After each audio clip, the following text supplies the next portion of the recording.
And now we take you live where India's External Affairs Minister Dr. S. Jaishankar is addressing the second day of the 9th edition of Raisina Dialogue 2024 on a tapestry of truths. Can the two hemispheres agree?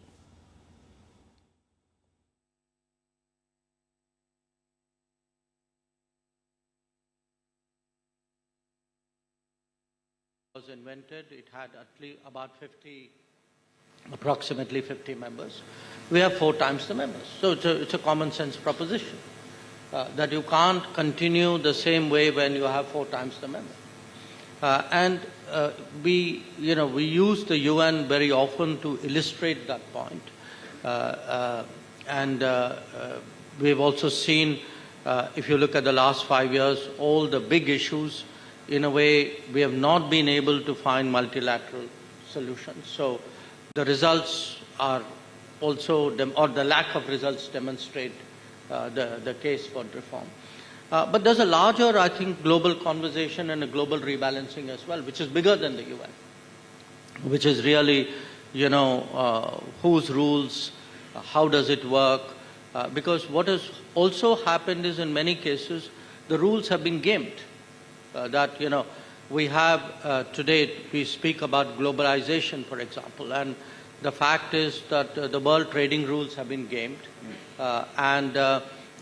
We have a lot of our challenges today also emanate from how, countries have used that for their benefit at the expense of the international system. But in your conversations with various stakeholders, while everyone tends to agree that there is a need for reform, is there the appetite to do what needs to be done to push for that reform? I think there's if you poll countries, I think the sentiment for change is very strong. The problem is in many cases, the very people who are the problem are also the people whose concurrence you need to do that reform. So that's where the problem lies. So if you're going to ask 5 countries saying, would you mind changing the rules so that you have less power? Guess what the answer is going to be? The answer, if they were wise, the answer would be something else. If they are short-sighted, the answer is what it is today. Anwar Gargash, where does the UAE and West Asia fit in the current global system? Financially, you resemble Western countries in terms of per capita GDP and etc. But based on history and shared experience, one would say you're closer to the global south. So let's hear it from you. Where do you see yourself? Well, I think, first of all, let me say that we're already living the sort of aches and pains of an international system that is not in sync with our current system. If you look at just the vetoes that have been implemented on the Gaza file, the vetoes that have been implemented on the Ukraine crisis, you can see that there is a problem with consensus. And in my view, that we will not have another San Francisco meeting where everybody will sit around and reconstruct the international system. So we have to understand that in reality, the system is being eroded while our ability to introduce something new is really diminished. So we have to really think about how to deal with that. Vis-a-vis the UAE, I think we have a foot here and a foot there. We are, on the one hand, a country that has various interest and political investment in the rise of the global south. But at the same time, we also don't look like the global south in terms of our economy and in terms of our socio-economic environment. But definitely we have an interest. Now, as a smaller state here, we are also concerned very much that we are, that the global system, countries that are our size, will fall within the cracks between what is the current system or the older system created after World War II, and about the sort of, diminishing, let's say, ability of that system to regulate security, to regulate the economy, and so on and so forth. But all things considered, would you say that the UAE has benefited from the current system because you're robust financially, you have political heft? So would you ask for tweaks or would you push for a complete overhaul? Well, we have, I think, benefited, and we have also concerns.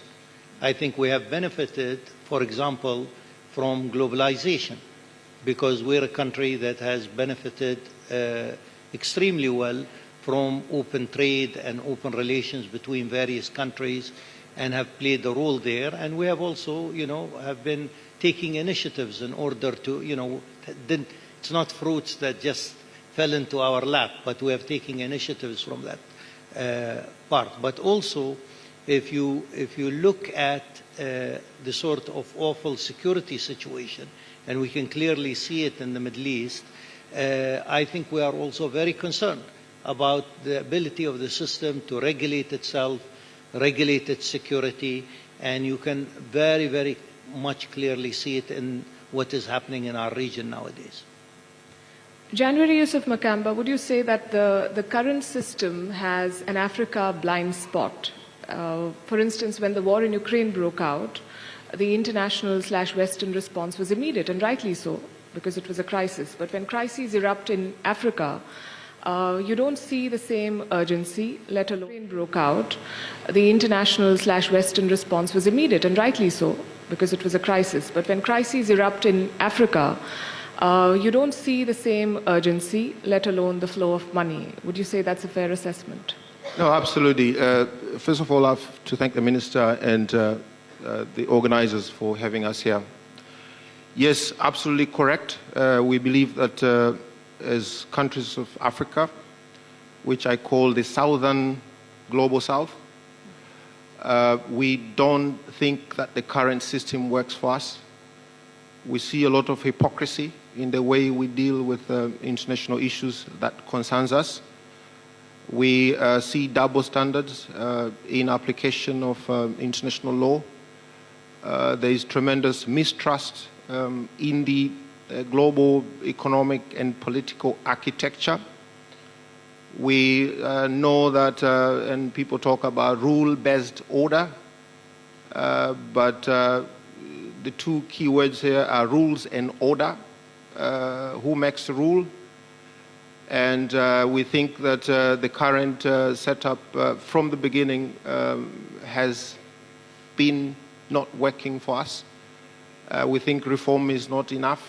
I know that the current structure exists because it was somewhat a settlement of a certain upheaval.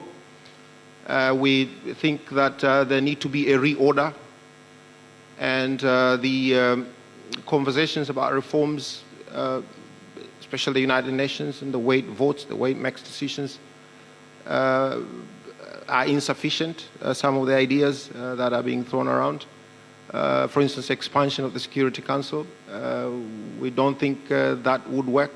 Of course, we don't advocate for another upheaval so that we have a reordering of the international order, but we believe that the certain incremental and plurilateral arrangements that we see now, India, of course, being part of, can help to build a new system of coalitions and partnerships that works for us.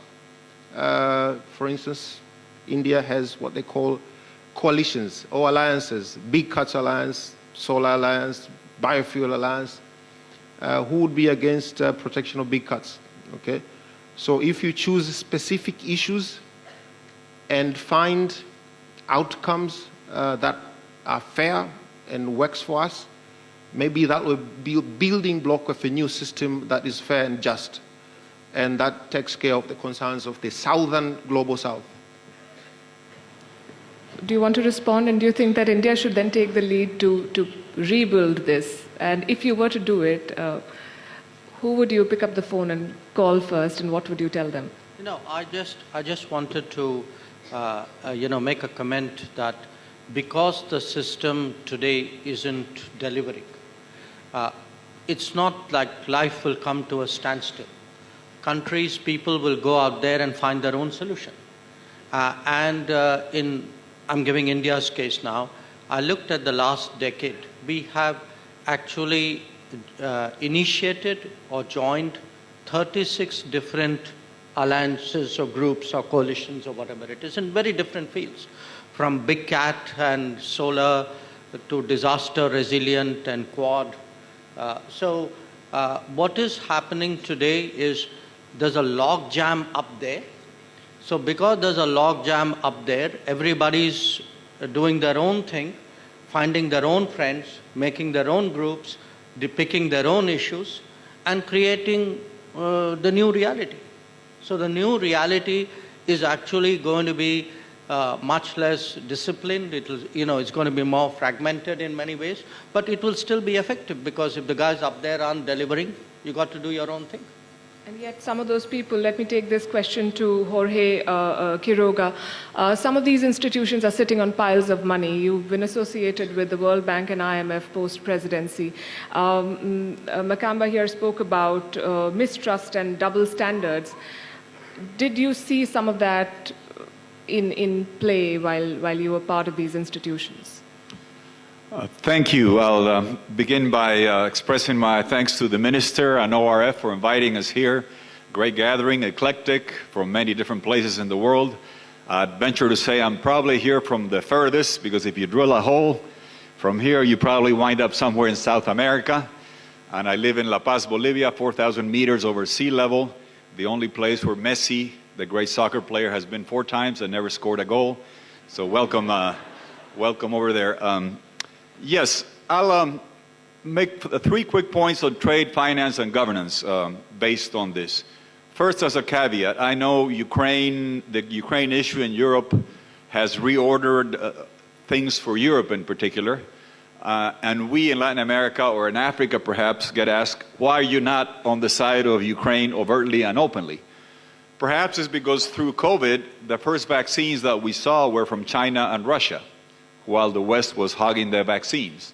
And then post-COVID, when the money was flowing in Europe and the US, saving hotels, airlines, and what have you, we're still going through those pains, and we have not seen the amount of money and help that needed to happen. And the last point is, had this been couched in Ukraine in terms of preserving territorial integrity, that's something we would understand in Africa and in Latin America. When it's autocracy against democracy and NATO and what have you, or the West versus the rest, then you lose some goodwill in other parts. But the points I wanted to make on what you mentioned in the question. On trade, from a South American perspective, it's sad to say that the US is closed for trade business. You cannot get a trade agreement through the US Congress, and it's not Trump, it's the way the US Congress works now. Europe, about the same thing. In South America, we have had the longest dating trade negotiation in the history of humanity, 25 years of European South America trade negotiations, and it hasn't come to fruition yet. So China is open for business. They are signing trade agreements. They are buying the minerals, the energy, the food from South America, so it creates natural links. On finance, you mentioned some of these organizations. Yes, they need to be capitalized. We got the SDRs from the IMF, the International Monetary Fund, but we need to capitalize the regional banks. We need to work on debt reduction. It'll be interesting to see what happens when China, which used to be a developing country that used to owe money, has now moved to the creditor side, and it needs to take haircuts on the debt for Africa and Latin American countries. It will be a different type of game. And the final point on governance. Yes, it is inconceivable that the governance mechanisms of the World Bank, the IMF, and the UN still work with rules that were imposed in 1944, 1945. That was even before the 2 US presidential candidates were born, I think. That was a long time ago. And those are still operational. Could it be conceivable that by the 100th anniversary of these organizations, India is not in the Security Council, or Brazil is not on the Security Council? Not to me. Can the World Bank still be run by an American, the IMF by a European? It will not work. And they will wither on the vine if we do not do the reforms. Can we do them next year? No. But I suggest that before they turn 100, we have to reform these institutions. Otherwise, you will see institutions like the BRICS coming on board, and people will, the R making maybe a little too much. Instead of a brick, if you made it a lighter and a BICS without the R in Russia, perhaps it would be more effective, but I'm not running those. But those things will continue to happen, and the world will desperately, the developing world will look for funding. The last point that I'd like to make on this is the huge opportunity that India has. India showed deft diplomacy of the highest caliber on the G20 management. I hope my friends in Brazil can take a page from you, Minister. That this cycle of Indonesia, India, Brazil, South Africa is a great opportunity to put all these issues on the table and to do trade reform, to do finance reform, debt reduction, to do governance reform, and take on some of these issues. And India not only has that very goodwill, Minister, but also I would subject to you probably the strongest diaspora in the world.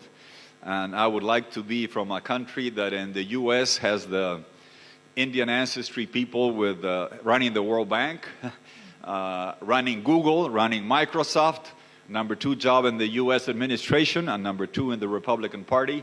India has a lot to be proud of.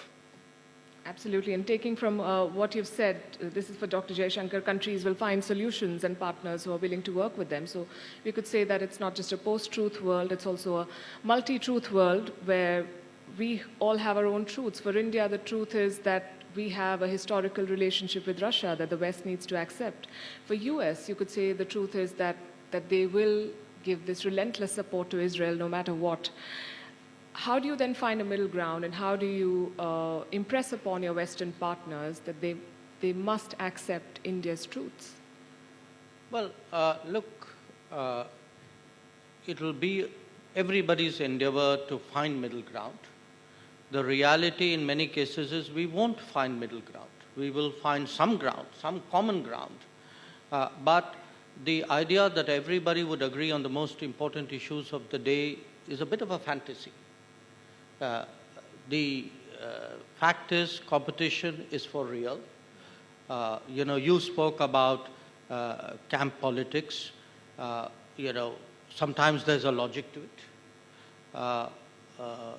President Quiroga spoke about, how institutions are, antiquated and sticking with the old rules. I agree, but I think in addition to the old issues, there are also the new issues. I mean, if today there is, let us say, take the big debates of the day, connectivity, debt, trade. Now, how these are leveraged today. These are not necessarily all coming out of the West. So, the West, as the dominant force earlier, is largely responsible for what, where we are today. But I think the new players haven't helped. I mean, again, if you take UN Security Council reform, the biggest opposer is not a Western country. So let's get the totality of the problem right. So I think the reality is we'll have to battle bit by bit to create groups which will push for change. I would say, on many issues, you will get different combinations of countries. And we'll have to live with a long period of incremental progress before we get to some kind of landing point, because as Anwar Gargash said, you're not going to get a second San Francisco conference. Right. Hanke Bruin-Slot, how do these conversations typically go for you, given the complicated history and the fact that your country was also a colonial power? So when you engage with global South countries, how do you try to convince them that Western values or European values are important, given the fact that those same values have hurt them in the past? I'm not in favor of speaking of Western values. We have universal values. Rule of law. I think if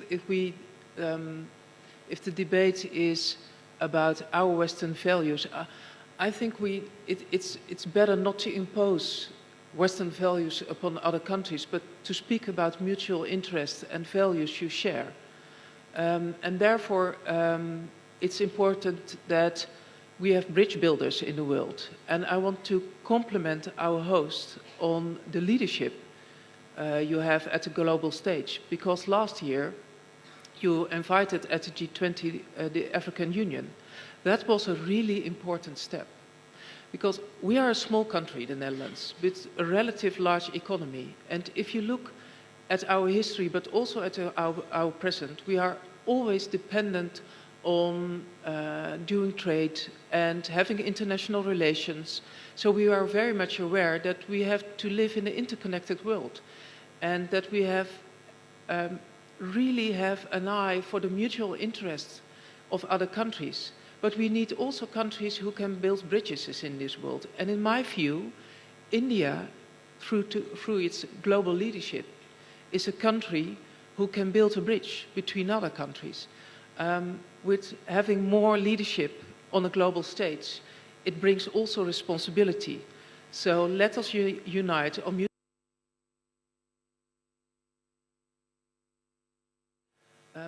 so it's about mutual engagement and connecting each other instead of imposing something of one to another, in my view. Dr. Jaishankar, is that a responsibility India is keen to take? Do you want to be the bridging power? No, I think we are a bridging power to a great degree. We showed that at the G20. I would say whether it is COVID or today, some of the regional conflicts, people would see us as relatively objective, unbiased, I agree with my Dutch colleague that, at least to the extent we can get common ground, we should strive for common ground. It will never be perfect. There will be many issues where we won't be able to get common ground, but that should not deter us from seeking it where we can. I think here a lot of what India is trying to do, there are different names, but the idea of a kind of multi-vector policy, what in our own language we call like Vishwamitra, which is like a friend of the world, you maximize your relationships. I think that's the direction we are trying to take ourselves and take the world. January Yusuf Makamba, we're talking about values, and is there an expectation that then Western values are universal values? Is that what you've experienced? And there's often also a tendency to look at Africa as a monolith, as against 50 or more than 50 different independent, proud countries with possibly some common challenges, but also some unique challenges. So do you think that this approach that we have right now does not take into account the cultural differences and the histories of various African nations? Yes, and obviously that's a challenge, and Africa is a very diverse continent. As we, of course, pursue unity as a continent, so it's okay for us to be viewed as an entity that wants to be stronger and powerful and have a voice as a continent. But I think that the broad brush about the condition and the engagement sometimes is not helpful. And we see it in these partnerships, and actually in the last summit a week ago in Addis, that was part of the conversation, how Africa engages with the rest of the world. Is it okay for 54 African heads of states to be summoned in one capital by one leader to be read about the plan of that country and take pictures and leave? Depends on what is the nature of the partnership with that particular country and the work and the history that has gone into putting that initiative together. So there's a bit of resentment now and a bit of rethinking about Africa's partnership with the rest of the world. Now, countries that want to engage in Africa are different in their relations to the continent. Some of them have historic solidarity with the continent since decolonization time, for instance in India, and an affinity is easier to find. And some engages us in an honest, transparent, and equal and respectful approach. That's what we're looking for. I think that a just, equitable future has to start with acknowledgement of the structural asymmetry and historic injustices that has led to a condition that Africa finds itself. I think there has to be an honest conversation in terms of how we get out of here. As I stated earlier, I think that we have to reimagine a setup that allows for a resolution of some of the challenges that exist. If we just scratch the surface, we will continue to experience distrust and resentment from African countries as it relates to international relations. That's a very, very strong point that you make. Anwar Gargash, West Asia's foreign policy seems very generous. You have good relations with the West, you have good ties with India, China, Russia, Africa, and the UAE is a prime example of that. What is the end goal here? Is this purely transactional, or is there more to it? I want to just weigh in a little bit about the issue of values that has been mentioned here. I think while there are principles of universality, I think we should respect diversity. I think diversity in India is a good example of diversity, and I think we should actually celebrate diversity rather than put everybody in a straitjacket that there is a certain way, certain values that represent all of us. We have to accept that there's a line between what is universal values and what actually is different and celebrated by different religions, different ethnicities and regions.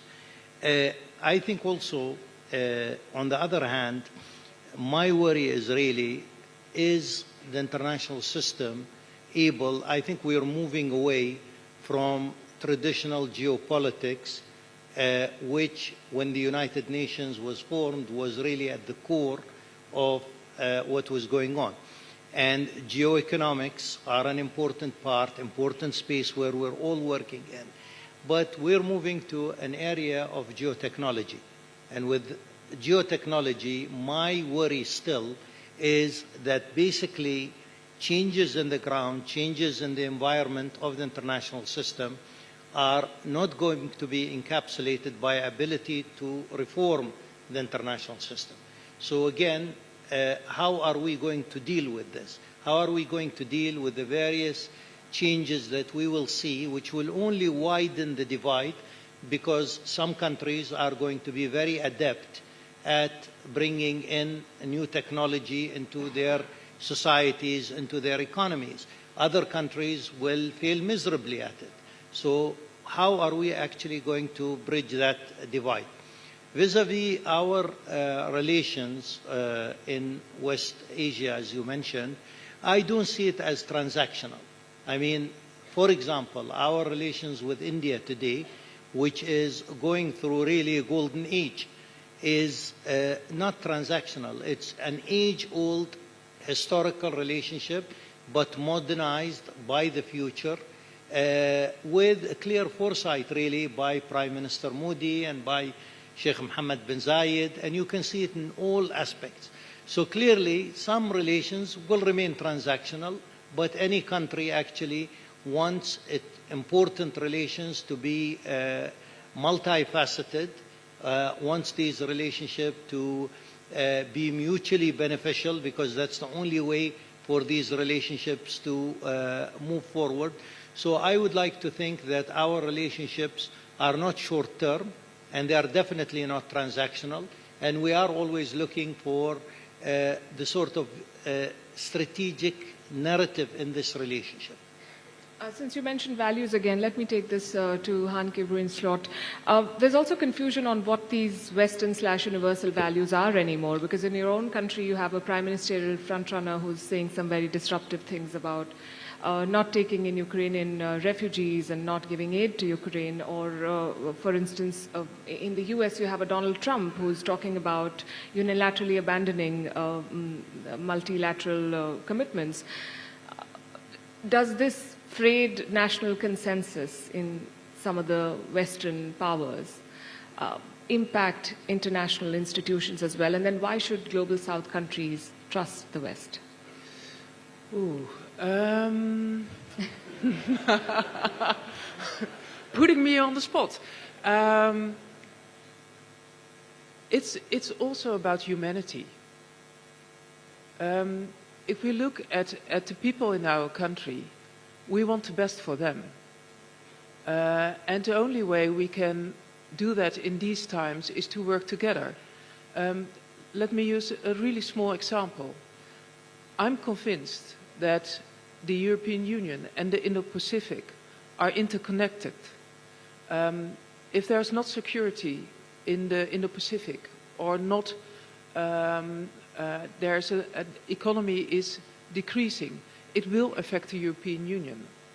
So we have to work together. And if you are partners in working together, you have to build upon trust. Trust is the most important part of working together, because you won't work together if you don't trust each other. If you look at the current situation in the Netherlands, it's true, we have a caretaker government, but at the same time, there's still a big majority in our parliament who supports Ukraine, but also a big majority in our parliament who is in favor, for example, for a two-state solution in the Middle East, so a viable Palestinian state and a secure Israel. But trust is the basic of every partnership, of every mutual engagement. So if you aren't willing to build upon your trust, you're losing the world, and you're losing your position in the world. And as a Dutch minister, I only know one thing for sure: our future is interconnected with the rest of the world, because 1/3 of our of what we earn in a year is, make it very simple now, it's not all about money, but 1/3 of what we earn in the Netherlands, we earn that because we are trading with other countries. So to conclude, we have to be trustworthy, because trust is the basis of every cooperation, and in the end we have to look at the importance of building upon strong society and human welfare, and that is in its all interests. Right, and I understand it's also a challenging time for Europe given the economic situation and the war, and you have to find the financial resources and the political appetite to reinforce these points. But let me take the next one to Jorge Quiroga. I think we all seem to agree that we need to reshape this as a more multilateral multilateral world, but is multilateralism then a viable plan for an international system, given that continental multilateralism has not delivered in a lot of places? Like we have SAARC here in Asia, which is lying dormant, or you have the Organization of American States, which rarely makes news. The remotely successful model, you could say, is the EU, but there are also too many disputes and a lot of squabbling. So if continental multilateralism has not delivered, how do we assume that on an international scale it will? I would say a world that adapts to the reality of the emerging powers in our fellow Global South nations. And I'll give you one practical example. I mentioned that US and Europe do not seem to be open to trade. Because of our Spanish, Portuguese ancestry in Latin America, we have affinity with Europe. Because of geographic contiguity, we have affinity with the US. So that's where our hearts would normally be. But our pockets are with China when it comes to energy, food, and minerals. The rise of India brings an opportunity to line up our pockets and our hearts. A democracy that is a large market that we can do business with. The word of caution here would be lithium. I challenge you to go back to your rooms and count how many lithium batteries you have in your briefcase or backpack. I have 9 between the watch, the phones, the iPod, the Kindle, the iPad, the rechargers, and what have you. I don't have a car yet or a motorcycle yet, but that world is coming. China is dominating that. Lithium batteries need cobalt, nickel, manganese on one side, graphite on the other, and the lithium are like the tennis balls that go back and forth. China is refining between 63 to 95% of each of those components in a lithium battery. And if you make it iron phosphate or you change it to sodium, I'm afraid they're still going to be strong. That is a dependency coming from a country, Bolivia, that has 25% of the world's lithium reserves. Argentina, Chile, our neighbors have 35%. That is very important, but the dependency on China could be somewhat dangerous. India has the market, has the wherewithal, has the strength to be able to diversify. So my word of caution would be on this new world order, we have to beware of that we were too US, Europe linked, and we could be too China dependent, particularly when it comes to lithium. So the rise of India is good news, get the EVs going in India, and then our hearts and our pockets can be lined up with a giant like India. Anwar Gargash, I have to ask you this. The UAE has joined BRICS, which many see as an anti-Western bloc. Is this a vote against Western-led institutions, or are you just keeping your options open? I think it's more a vote of bridge building. I think, and creating more and more options and relations. I think like many other countries, and in view of the main theme of our talk today about really changing world, I think more countries understand that the more networked you are, the more bridges you have, the more relationships you have, the more options you have to grow your technology, grow your economy, grow your diplomacy. I don't really see this as taking one side against another side. We want to maintain our traditional relationship, and we want to add to these relationships with new friends, new links, and consolidate these through real heft, through economic relations, through strategic relations, and through technological relations. So I don't really see it from that perspective. Dr. Jaishankar, there's been so much talk about values and shared values, but the fact is that in the current political landscape, values are increasingly looking less important, and countries pick and choose when to apply them. Case in point, again, the war in West Asia. Do you think it's time then to admit and accept that these relationships are based on interest, and while countries can compromise on values, they never compromise on interests? Well, that's not something new. That was always the case. Look at our own example. Very literally in our first year of independence, we put our trust on multilateralism and took the Kashmir aggression issue to the UN, and others made it into an accession issue. And they did it for geopolitical reasons. So the fact is, if you say, are people playing multilateralism? They always did. We've grown up. And so today look up. It's not like we should be against multilateralism. Multilateralism is a kind of lowest common denominator and anything above that. It will exist side by side with national interests, with the calculations and competitions of countries. But I also agree with Minister Janbari when he said there's a place for sentiment, for solidarity. The biggest thing which is happening in this country right now is the water, the Jal Jeevan mission. If you want to see international Jal Jeevan mission, you should go to Tanzania and see. We went and, we're doing fantastic water supply work in Tanzania. So I think there is it's at different levels. We shouldn't make it exclusive.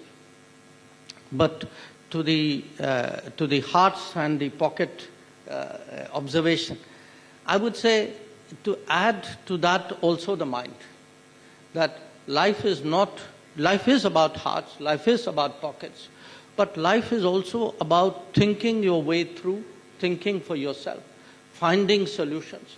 And when you spoke, can India be the bridge?